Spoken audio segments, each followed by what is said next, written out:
Hi, it's Jan from Jet's GPS. This is Hacking the Tracking. Going to talk a little bit about cameras today. We've done some really good business, the sort of business we really like to do, which is local, family-owned companies. We've done some really good business on vehicle cameras recently, and there's been a really good reason for that. These guys, they've already had cameras in. They've had cameras in from what I would class as the big boys, the big, often international, not just national providers, and yet they've come to little old us. Why would that be?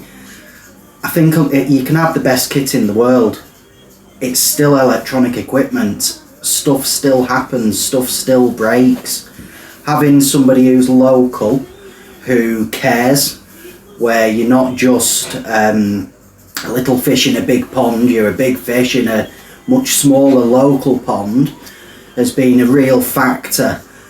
We've really enjoyed helping these guys. It's been fantastic to get to know them, it's been fantastic to solve their problems. So when you're evaluating cameras, just make sure you know exactly who you're dealing with. You don't want to end up being a big fish in a little pond when you can be a little fish in a big pond. That's Jan from Jet's GPS.